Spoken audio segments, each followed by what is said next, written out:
Decades later, when British colonizers arrived. In 1879, at the Battle of Isandlwana, Zulu warriors armed most. In 1895, a European power looked at Ethiopia and believed it would be an easy conquest. They were wrong. She negotiated with kings. She commanded armies. And she resisted one of the most powerful colonial forces on Earth. She refused marriage. She refused a quiet life. Instead, she picked up a sword and expanded her kingdom. His kingdom included thousands of women serving as elite soldiers, warriors so respected that even opposing forces spoke of their courage. At the Battle of Kirina, Sundiata's alliance succeeded, and he became the founding ruler of the Mali Empire. There is a story so powerful, so dangerous to certain empires, that for over 100 years, some countries tried to erase it from the history books completely. This is not the Africa they showed you in school. This is not the Africa of chains and silence.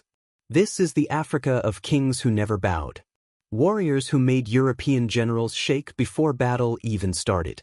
Queens who fought colonizers with their bare hands and won. Today, I am going to tell you the true story, the one they didn't want printed, the one that was banned, burned, and buried. By the end of this video, you will understand why some people did not want you to know this history. If this is your first time here, my name is Your Name, and on this channel, we uncover the real stories of Africa's past. Stay until the end, because King number 3 on this list started a war that changed the world forever, and almost nobody talks about him. Let's begin. Setting the scene. Why this history was hidden. Before we meet these kings, you need to understand something. For centuries, foreign writers told the world that Africa had no great civilizations. No armies. No kingdoms worth remembering. They said Africa was empty land, waiting to be discovered. But that was a lie. A very deliberate lie. Because the truth is this: Africa had empires bigger than France. Africa had armies that defeated the most powerful nations on Earth. Africa had kings so wealthy, so feared, so brilliant in strategy, that entire nations trembled at their names. So why did the world forget them? Because remembering them meant admitting something uncomfortable, that Africa was never conquered because it was weak. It was invaded because it was rich, powerful, and worth stealing from. Now, let's meet the men and women who prove that. King number 1, Shaka Zulu, the king who built an empire from fear. In the early 1800s, in the region we now call South Africa, a young man named Shaka was born into hardship. He was mocked as a child, rejected by his own father. Many believed he would never lead anyone. They were wrong. Shaka joined a small military group and began studying warfare like no one before him. At that time, African armies fought with long throwing spears, standing far apart, taking turns like a duel. Shaka looked at this and said, "This is not war. This is a performance." He invented something new, the short stabbing spear, called the Ikwa, made for close, brutal combat. He trained his men to fight chest to chest, not from a distance. He created the famous buffalo horn formation. 1 unit attacks the front, 2 units sweep around the sides, and 1 unit stays in reserve. This is a tactic modern military academies still study today. With this new system, Shaka didn't just build an army, he built an empire. The Zulu kingdom grew from a small clan into one of the most feared military powers in all of Africa. Neighboring kingdoms didn't fight the Zulu. They joined them or they ran. By the time European colonizers arrived decades later, they discovered something they weren't prepared for: a disciplined, organized, terrifyingly efficient African army. And in 1879, at the Battle of Isandlwana, Zulu warriors, armed mostly with spears, destroyed a fully modern British army equipped with rifles and cannons. It remains one of the most humiliating defeats in British colonial history. This is the part they don't teach you in school. King number 2, Menelik II, the emperor who humiliated Europe.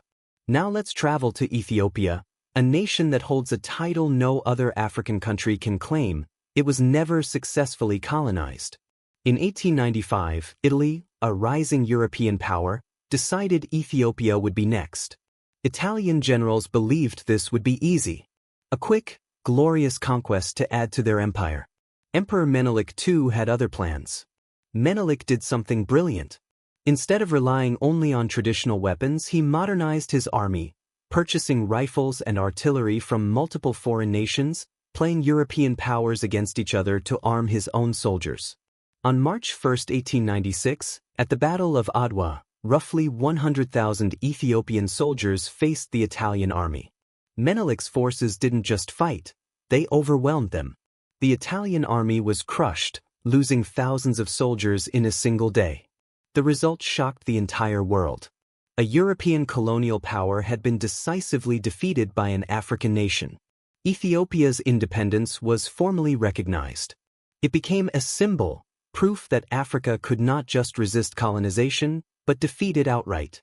For decades afterward, Adwa was rarely mentioned in European history books, because it destroyed the myth colonizers depended on, the myth that Africa could not fight back.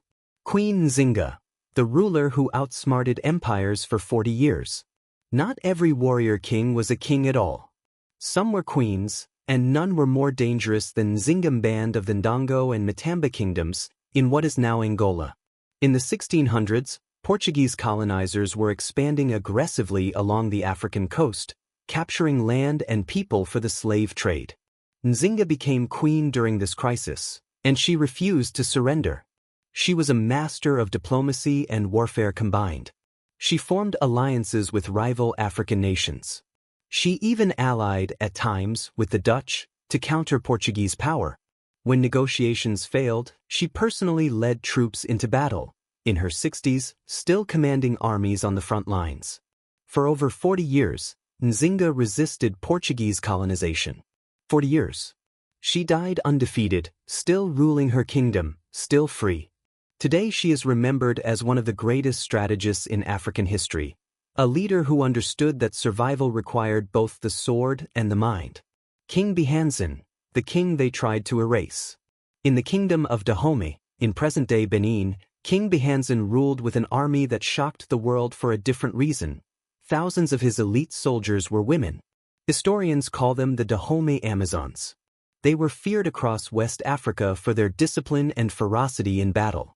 When France invaded Dahomey in the 1890s, seeking to expand their colonial empire, Behanzin's forces, including these women warriors, fought two brutal wars against a modern French army. They lost, eventually, to superior weapons and numbers.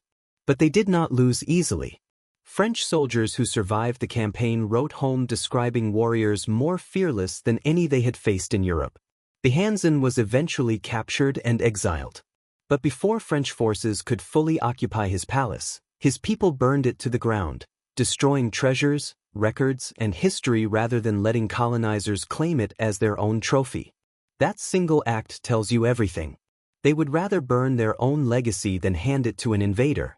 Why this history was banned and buried? So why don't more people know these stories? Because history is written by whoever wins the war of memory, not just the war of weapons. For over a century, colonial education systems across Africa taught children European history in detail, while African kingdoms were reduced to a single paragraph or erased completely. In some colonial territories, books that told these true stories were literally banned, written out of curriculums, removed from libraries. Because a colonized population that knew its own kings never lost their spirit and never lost their pride was harder to control. This wasn't an accident. It was a strategy. But strategies can fail. And today, this history is being told again, by us. Closing/call to action. Shaka Zulu. Menelik, 2. Queen Nzinga. King Behanzin. These are not myths. These are not exaggerations. These are documented, real rulers who proved, again and again, that Africa was never weak. It was targeted because it was strong. If this video opened your eyes to a part of history you were never taught, that is exactly why this channel exists. Comment below and tell me which king or queen surprised you the most. I read every comment. Subscribe because next week, we go even deeper into a kingdom so powerful, Europe needed 3 wars just to weaken it.